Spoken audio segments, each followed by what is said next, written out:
from a small industrial town in England called Derby in the East Midlands. I started playing when I was 10 years old, inspired by Black Sabbath and Motorhead and all this kind of thing. My dad was actually not a professional musician, but a very good clarinet player, so there was always a kind of subterranean jazz thing around me. My dad used to play gigs with kind of trad bands and trad jazz and swing bands. He's a big Benny Goodman fan. So I was really a mettler for the first 4 years, like a lot of guitar players, and then started basically raiding my dad's record collection and got the first two things I got really obsessed with were a Miles Davis record called Live in Antibes and also a Barney Kessel record, so I was kind of hooked on jazz after that and began to play jazz. I had very good lessons really for about a year, but nonetheless very kind of important lessons for me with a great session guitar player called John Richards, who also lived in the Midlands, and at the time he was the house guitar player with the Royal Shakespeare Company, so that was really great, and he helped me in so many ways and got me to begin to read music, which I probably wouldn't have done myself, and play lots of different styles, which I think was a very formative thing for me because I've always liked lots of different kinds of music, not just one kind. I would say the biggest influence on all my music is Miles Davis, and particularly the 60s quintet. I absolutely adore that music. And even the way that music was formed so much around interaction with drums.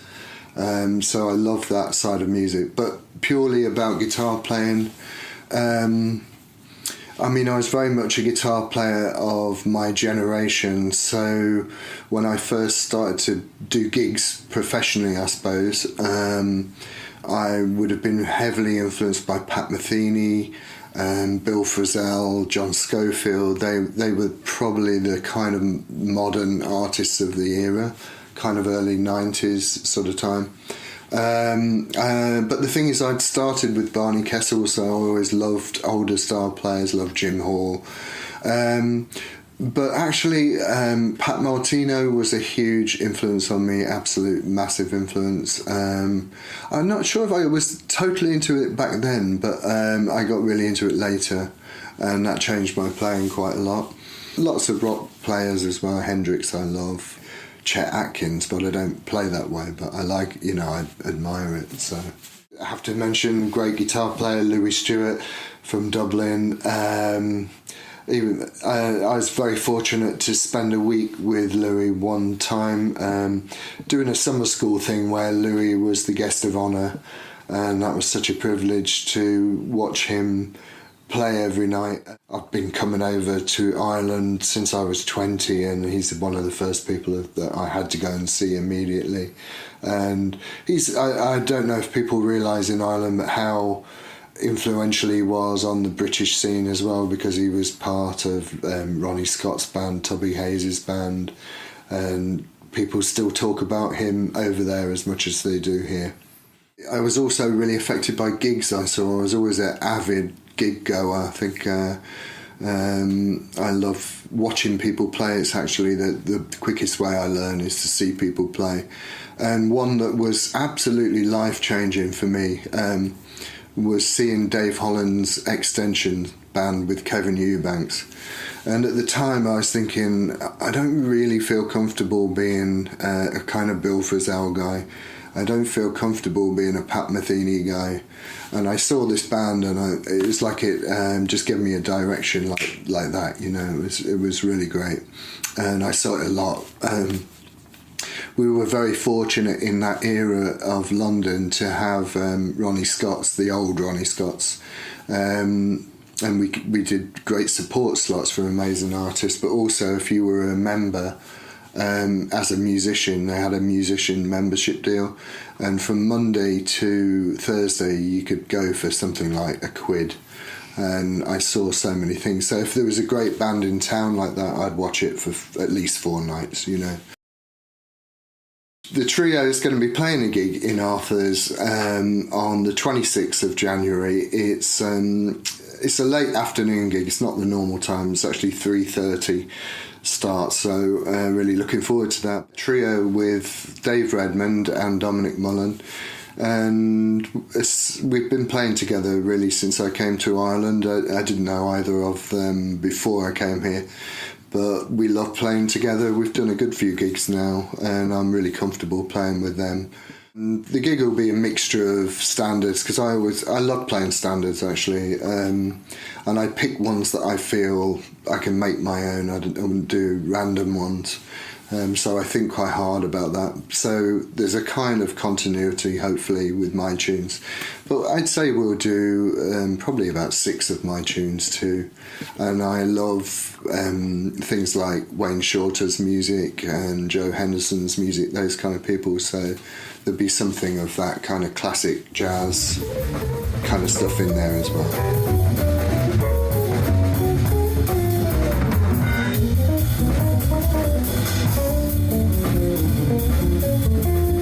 I was involved with the London scene more than anywhere, I guess. I was many, many years involved, from being a student at the Guildhall School of Music.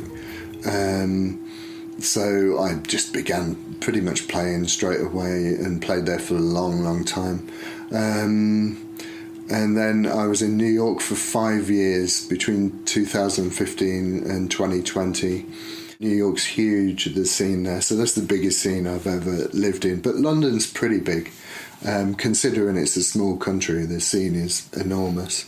I'd say it's probably the second biggest in the world. I could be wrong. I myself was actually in a band for 23 years, I think it lasted, called Partisans, with Julian Siegel, Gene Calderazzo, Thad Kelly, always the same lineup.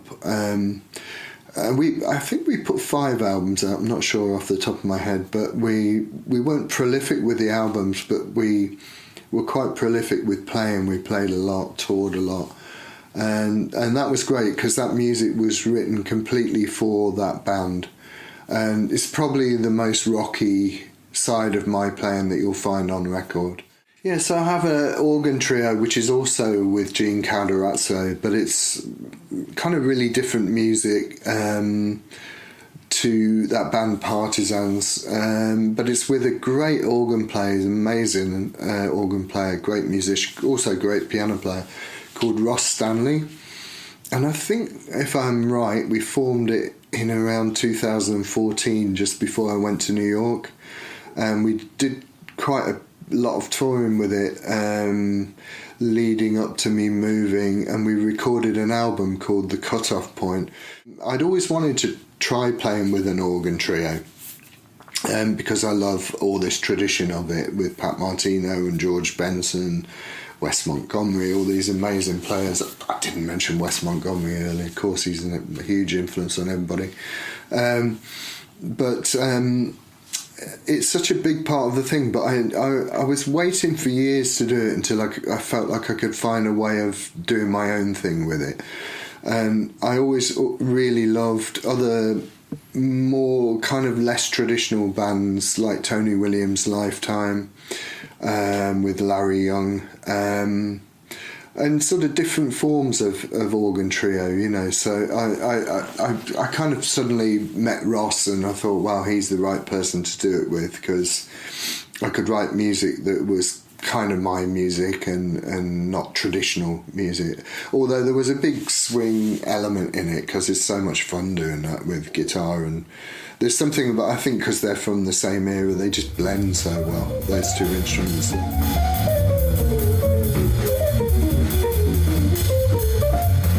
Well, Into is David Little's brainchild, really.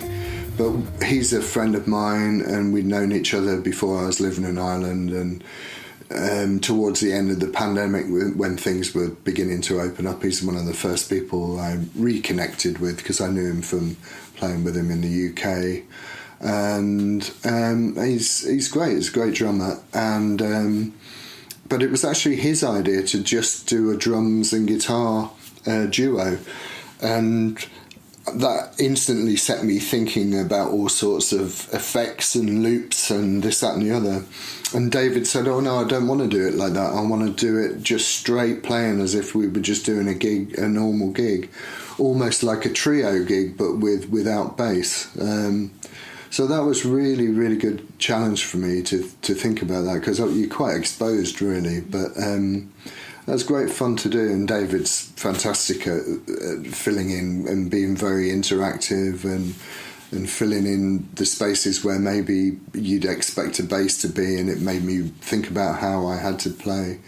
But, we didn't overthink it, we just went and played, really. It was good fun, really good fun. David was the drummer on Portrait Extreme, but actually it wasn't him playing it. He sent me drum loops, because it was a lockdown project, which was fantastic for me at the time, because I'd almost ground to a halt with playing, wasn't playing at all. I was struggling with it at the time, and then I was very lucky to get an Irish Arts Council bursary grant, which I used to buy a few bits of recording equipment, and the main thing I bought was a program called Ableton 11, and I got really into that, and I put that album together myself with David's drum loops and just messing around with different sounds with that, and it was really great for me because it got me back into playing, got me back into practicing.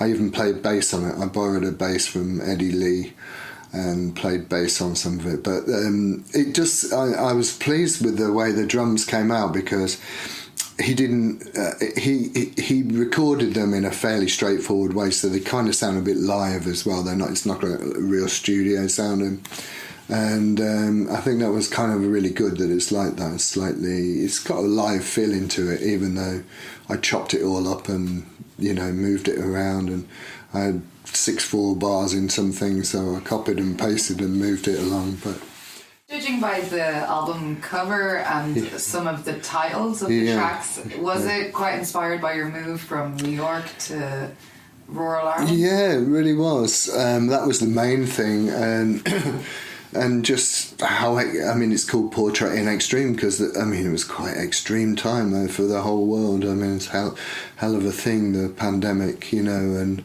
particularly for any kind of performers of any art form, it pretty much ground you to a halt. And if you were one that could instantly embrace technology and switch to live streaming, maybe that was good, but we were in rural Ireland and we've got good internet now, but at the time it was not much better than dial-up, so just about watch Netflix. So that wasn't really an option for me, so so that was brilliant for me to get into like recording things and putting things together myself, and that's been good for me because I've carried on.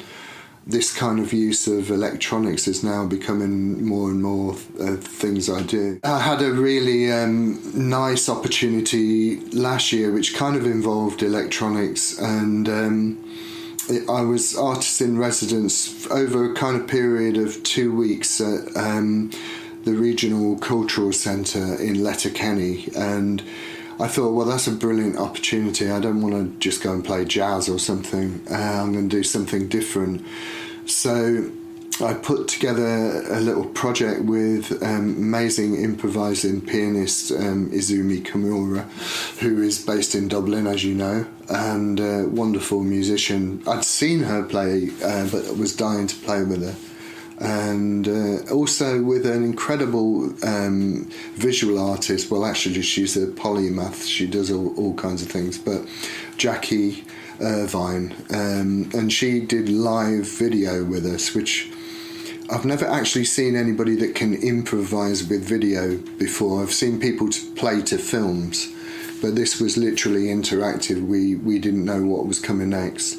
And also Izumi wanted to get more into using electronics, so it was great. And we spent time up in Letterkenny, and probably half of which was just me and Izumi, with Jackie kind of coming in for the final stages. But that was a real pleasure just to sit improvising. I've never actually done that for like a whole day. Quite tiring. But that amount of listening actually it was really good for me. Very interesting. In terms of the Irish scene, I've known some people for years because of Christine's Dublin connections. I mean, Hugh Buckley is a great friend of mine, and lots of music. His brother, his cousins, of course, Richie and Michael, I've known for a long time, and people like Mick Cody, bass player who's now in London, and Stephen Keogh, a drummer who's been in Spain for a very long time. But in terms of the modern Irish scene, I'm still learning about it, and also I'm not Dublin based, so it's taken me a while. But obviously Dave Redmond, we mentioned in my trio, and Dominic Mullen have been fantastic additions to that. I played with a great bass player the other day called Andrew Chivy, who's really great. Oh, Shane O'Donovan is another person I've played with and hope to play more with. So there's, I'm talking all bass players for some drummers, but they're always the first people I look for. But also from the north, I played a lot already, and hopefully more. I absolutely love her playing Milena Gillard. She's a brilliant tenor player and great singer actually, but I know her mostly as a sax player. And I really think she's got something very special about her playing. I don't want to put her in any kind of frame, but I guess she's kind of post Joe Henderson, very swinging, but really creative, really improvised. She's brilliant, big warm sound. So she's somebody that I want to do more with. Scott Flanagan in the north, he's a great piano player and organ player too, and he runs a brilliant club called Scott's Club in Belfast where we played recently with the organ trio. That was fabulous. Great musician. Actually nearer to me, because I live in North County, Roscommon, in Leitrim. Amazing musician who I've got to know mostly through doing the Sligo Jazz project, and that's Cathal Roach, and he's an incredible multi-instrumentalist, great improviser, but great changes player, can play all kinds of different ways, great flute player actually as well. So he's a brilliant musician that I want to work with more. I've got good friends like Lee Meehan, who's doing great things, playing all the time and putting things together. But basically there are loads, and I'm still meeting people. I lost the first 2.5 years really because of the pandemic, so although I've been here since 2020, it's really only kind of 1.5 years or 2 years into it now. So still meeting people,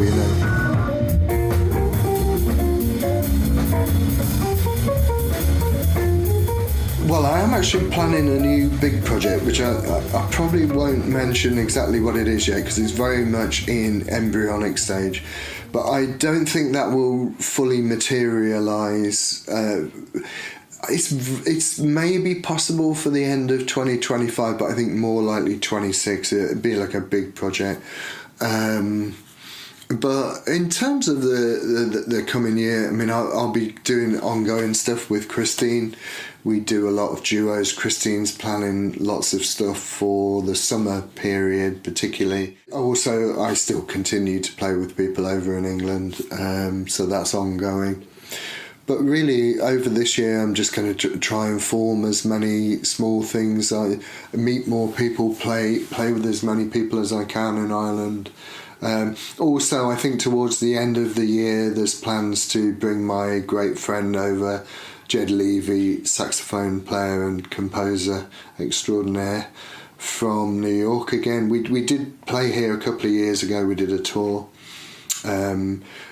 Not with the New York band, but we did it actually with, Dan Bodwell played bass in Ireland, and we brought over a fantastic drummer called Roberto Gatto from Rome, who's really great. But I think we're planning to do some stuff, hopefully, with Stephen Keogh, so looking forward to that, and I think that'll be towards the end of 2025. So these days you have to plan quite far ahead, things changed, but in between that, more with Milena. I love her playing, as I said, and just anybody, I'm give us a call. I'm available. I have a car, and